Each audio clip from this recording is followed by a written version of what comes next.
오늘 시편 88편 1절부터 마지막 절까지 말씀을 통해서 무덤에 누운 자 같이 된 성도의 기도라는 제목으로 하나님 말씀을 상고하겠습니다.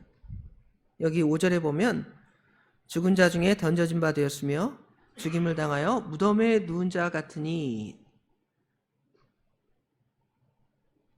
무덤에 누운 자 같이 된 성도의 기도입니다. 시편 88편은 이 시편의 기도, 모든 기도 가운데 가장 절망 가운데 기도하는 시라, 이렇게 많은 사람들이 말하고 있습니다. 처절한 고통 가운데 가장 비탄한 시, 육체적으로나 정신적으로 무너지기 직전의 극한 상황. 믿지 않는 사람들은 이런 정신적인 육체적인 고통을 당하면 차라리 죽어버려야 되겠다 하고 죽는 사람들이 있잖아요. 그런 상태에 있는 것처럼 극한 상황을 오늘 시인은 고백을 하면서 하나님의 구원을 열망하고 하나님의 도움을 구하는 시입니다. 비록 이 시에는 하나님께서 어떻게 나에게 어떤 좋은 결말을 줄 것입니다 라는 고백은 없습니다. 처음부터 끝까지 하나님 나 살려주세요, 나 죽게 생겼습니다 라는 기도가 처음부터 끝까지 그렇게 기록되어 있지만, 그 안에 우리 하나님에 대한 고백을 보면 그가 하나님을 끝까지 의지하고 붙들고 하나님의 도움을 구하는 시라는 것을 우리가 알 수가 있습니다. 그래서 초대교회에서는 성금요일, 우리는 그런 표현을 잘 안 쓰는데, 주님께서 십자가에 달리신 날, 그래서 이제 보통 부활절 3일 전에 우리가 고난주간을 하죠. 그 고난주간 금요일 되는 날을 성금요일이라고 하는데, 이날에 그리스도의 기도다. 우리 주님께서 시편 22편 말씀을 인용하시면서 엘리 엘리 라마 사박다니 그렇게 기도하셨죠. 오늘 시편의 기도도 그러한 심정으로 우리 하나님께 기도하며 우리 하나님을 부르는 것으로 시작을 하고 있습니다. 그럼에도 이게 믿음의 시라는 것은 누구에게 구하는 것이 명확하게 1절에 드러나 있습니다. 여호와 내 구원의 하나님이여, 그렇죠? 여호와 내 구원의 하나님이여. 이러한 기도를 통해서 이 전체 시 내용이 마치 하나님 나 살려주세요로 끝났으니까 믿음이 없는 것처럼 보이지만, 누구에게 기도하느냐가 중요한 것을 우리가 알 수가 있습니다. 또 유추해 볼 수 있는 것이 여기 표제에 보면 고라자손의 찬송시 곧 에스라인 헤만의 마스길, 인도자를 따라 마할랏 르한롯에 맞춘 노래 그랬죠. 여기 마할랏 르한롯 그랬는데 여기 각주에 보면 병의 노래 그랬습니다. 병의 노래라는 것은 아주 그 병이 깊어서 그 병을 낫기 어려운 형편에 있는, 마치 몇 주 전에 상고했던 38년 된 병자와 같은, 그래서 누가 그 실로암 묵가로 나를 던져주지 않는 한 내가 이 병을 나을 수 없는, 우리 주님의 은혜가 없으면 결코 살 수 없는 그러한 병자 가운데 있는 상황을 볼 수가 있죠. 그러므로 많은 사람들이 이 시를 시편 전체의 시 중에 가장 절망적인 상태에 있는 시, 슬픈 시, 비탄의 시로 묘사를 하고 있는 것입니다. 자, 그러면 이제 과연 어떤 상황이 있는지를 우리가 이 말씀을 통해 유추해 보면 3절에 보면 무릇 나의 영혼이 재난이 가득하며, 재난이 그냥 한두 개 있는 것이 아니라 재난이 가득한 상태에 있다고 시인은 말하고 있고요. 나의 생명은 스올에 가깝사오니, 스올은 지옥, 음부 이런 개념도 있지만 무덤, 죽은 사람이 들어가는 땅 속, 이것을 스올이라고 하는데, 나의 생명이 거기에 가깝다 그런 건 내 생명이 곧 지금 무덤에 들어가게 생겼다 이 말이겠죠. 4절에는 더 구체적으로 나와 있습니다. 내가 무덤에 내려가는 자 같이 인정되고 그랬죠. 5절에는 죽은 자 중에 던져진 바 되었으며 죽임을 당하여 무덤에 누운 자 같이 되었습니다. 누가 이 일을 당하셨냐면 우리 주님이 당하셨어요. 우리 주님은 하나님이신데 당하셨어요. 우리 인간은 근본적으로 다 죄값이 있어서 하나님의 심판에 다 이르기 때문에 육체가 다 한 번은 죽을 수밖에 없지만 우리 주님께서는 이러한 상황을 당하셨음을 알 수가 있잖아요. 그래서 아마 이 시를 우리 주님께서 고백한 시와 같은 수준으로 고백하기 때문에 성금요일에 우리 주님께서 십자가에 달리신 그날에 초대교회에서는 이 글을 읽었음을 유추해 볼 수가 있는 것이죠. 6절에는 이 상황을 웅덩이, 어둡고 음침한 곳 이런 식으로 표현하고 있죠. 주께서 나를 깊은 웅덩이와 어둡고 음침한 곳에 두셨사오며, 이 전체 내용이 다 계속 그런 고통을 반복하고 있습니다. 11절에도 무덤, 12절에는 흑암, 심지어 그 고난이 14절에는 여호와여 어찌하여 나의 영혼을 버리시며 어찌하여 주의 얼굴을 내게서 숨기시나이까. 15절에 내가 어릴 적부터 고난을 당하여 죽게 되었사오니, 이 병이 그냥 단순한 금방 생겨서 나을 그러한 병이 아니라 어릴 적부터 고난을 당했다. 방금 좀 전에 말씀했던 38년 된 병자, 여러분 38년 동안 어떤 특별한 병을 갖고 있어서 낫지 않는다고 생각해 보세요. 시시때때로 그것이 나를 계속 괴롭힌다고 생각을 해보세요. 병과 같이 사는 삶, 일평생 병자로 살아가는 거예요. 종교개혁자 칼빈은 병상, 움직이는 병상이라는 별명을 가졌다 그래요. 얼마나 몸에 이 질병이 많은지. 그럼에도 우리 주님을 의지하며 주님의 일을 감당했잖아요. 17절에는 이러한 고통을 흑암에 두셨다고 표현하고 있습니다. 전체가 다 이런 암울한 느낌이죠. 그래서 시커멓게 칠해진 그림처럼 전체의 분위기가 어두운 그러한 시로 이해됩니다. 그래서 믿음 없는 사람들이 이 시를 읽게 되면 그냥 한탄하는 시, 팔자 타령하는 시, 이 팔자는 사주팔자, 믿음의 사람들이 쓰는 단어가 아니지만 이런 우리나라 사람 같으면 그러겠죠. 내 팔자가 이래서 기구하다, 이런 식으로 말하는 것처럼 혹시 이 시를 그렇게 보면 안 된다는 것이죠. 극한 상황에 자기 목숨을 끊어버릴 수밖에 없는 그러한 상황이지만, 그래도 이 시의 그 흰 어두운 가운데 밝은 장면이 나오는 것은 우리 하나님을 부르는 것으로 시작하는 것이죠. 여호와 내 구원의 하나님. 결코 시인은 무너지지 않습니다. 그리고 하나님의 도우심을 구합니다. 그리고 그 도움의 요청은 1절부터 고백되잖아요. 1절부터 2절 하나님께 도움을 구하는 것입니다. 나의 구원의 하나님. 그런데 하나님께 기도하는데 그냥 기도하는 게 아니에요. 얼마나 고통스러운지 내가 주야로 주께 부르짖는다 그러죠. 주야로 주께 부르짖습니다. 밤낮 부르짖는 것이죠. 밤낮 우리 주님께 하나님의 은혜를 간청하는 기도를 드리고 있습니다. 13절에는 내가 이렇게 기도했더니 여호와여 오직 내가 주께 부르짖었사오니 아침에 나의 기도가 주의 앞에 이르리이다. 아마 밤새 철야 기도를 한 것 같아요. 그리고 이제 아침이 되었습니다. 그리고 아침에 해가 뜨면서 이 아침에 해가 뜨는 것처럼 하나님께서 나에게 은혜를 베푸실 것을 믿으면서 기도하는 것이죠. 9절에는 내가 매일 주를 부르며 주를 향하여 내가 두 손을 들었습니다. 두 손을 드는 기도. 이스라엘 사람들은 기도할 때 두 손을 들고 기도했다 그래요. 여러분 두 손 들고 기도하면 어떨 것 같아요? 팔 아프겠죠.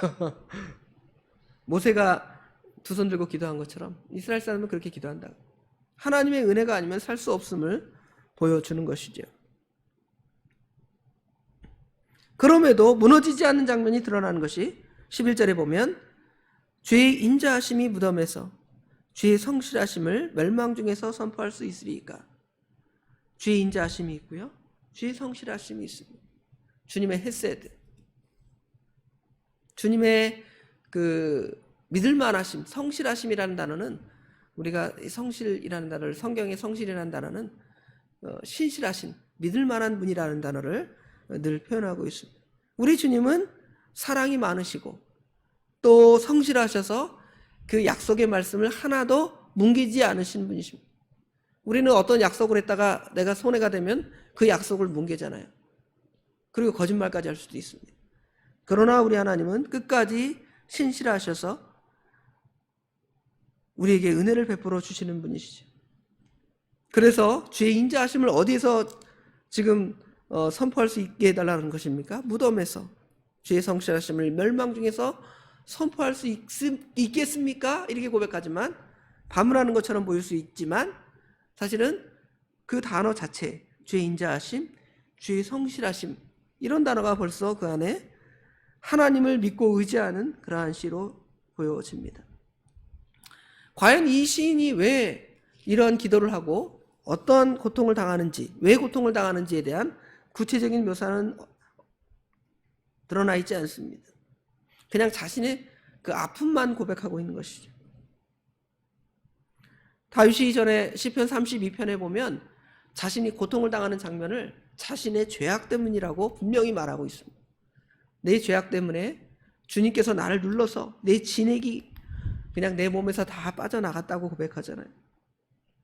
아니면 욥처럼 하나님께서 욥을 연단하시려고 사단의 참소도 그냥 들어주시고 욥의 고난을 그냥 두시는지 우리가 이 시편을 통해서 어떤 이유로 고난을 당하는지 나와 있지 않지만 그럼에도 하나님께 부르짖고 하나님의 도우심을 구하는 것입니다.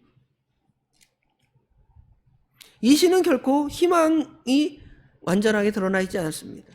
대부분의 비탄 시들이 자신의 그 상황을 비탄하게 표현하다가도 결말에는 우리 하나님께서 이기게 해줄 것입니다.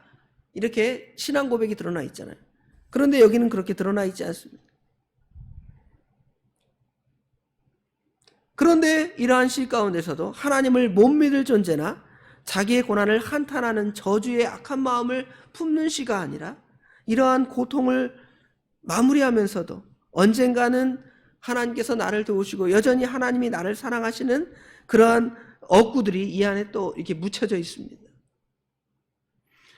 주님께서 응답하시는 방법이 어떤 방식인지, 언제 하실지, 어떻게 선한 답을 해주실지 결코 알 수 없습니다.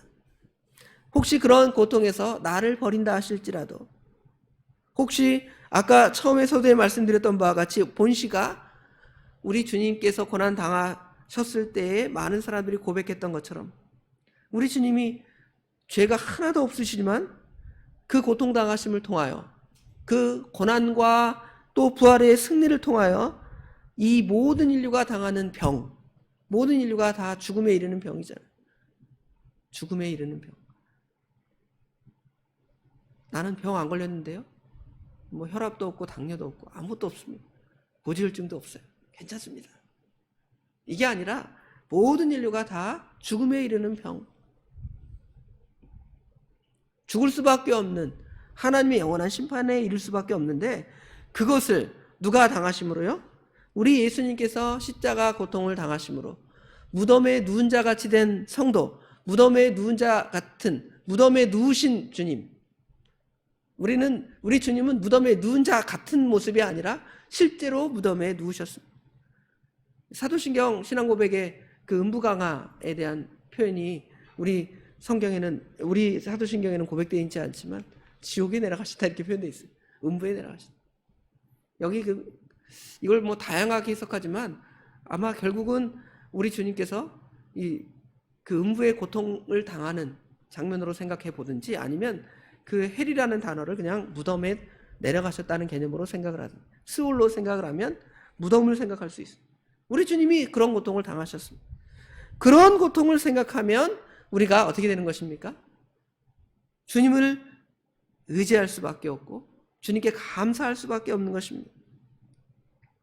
혹시 여러분 중에 죽음밖에 보이지 않는 극심한 고통 속에서도 우리 하나님께 부르짖죠. 우리 예수님께 부르짖는데요. 이 고난의 이유를 알 수도 없습니다. 내가 나름 열심히 말씀대로 살아가려고 노력하고 특별하게 죄가 없다. 욥처럼 그렇게 나를 연단시키나 보다. 그렇게 생각된다 할지라도 우리 예수님이 그 고난을 당하셔서 무엇을 이루셨냐면 하나님 나라의 의를 이루셨습니다. 그것처럼 우리도 고난당하면서, 여러분 고난당하는 성도 보면 낙심이 됩니까? 낙심이 되는 것이 아니라 그래도 아프신데 이 자리에 나와서 하나님께 기도하는 성도를 보고 위로를 받는, 저 안무개 권사님은 저렇게 아프신데도 나와서 기도하시는데 다 사지멀쩡한 내가 하나님께 기도하지 않고 조금 마음에 그 심란한 상황이 있다고 그것 때문에 절망하고 하나님께 부르짖지 않는다? 그거는 하나님께 바른 게 아니지. 하나님께서 이 고난을 통하여 우리에게 어떠한 영광을 주실지는 결코 알 수 없습니다. 그러나 그 영광이 보장되어 있습니다. 저 천국에 보장되어 있습니다. 또 이 땅에서도 하나님께서 웬만하게 연단하시고 은혜를 연단을 하시면 은혜를 다 주고 우리가 하나님께 은혜를 받게 되어 있습니다. 그러므로 우리가 이 성도의 기도를 통하여 하나님께 기도하고 하나님의 은혜 자리에 서는 저희들이 되기를 간절히 원합니다. 기도하겠습니다. 아버지 하나님, 은혜와 사랑을 진심으로 감사합니다. 오늘도 이 새벽에 저희들 하나님 전으로 불러서 말씀을 통하여 우리의 연약함을 보게 하시는 아버지 하나님 감사합니다. 저희들은 어떤 사람처럼 무덤에 내려가는 고통, 그것이 아니더라 할지라도 내 손에 박힌 작은 가시로 인하여, 내 발에 있는 작은 상처로 인하여 괴로워하고 아파하는 것이 우리의 심정일 것입니다. 그런데 오늘 본문의 시인은 얼마나 큰 고통을 당하는지, 내가 죽은 시체처럼, 전쟁터에서 많은 사람이 죽으면 그 시체를 구덩이를 파서 막 던지는 것처럼 우리의 몸이 그렇게 된 상황으로 고백을 하고 있습니다.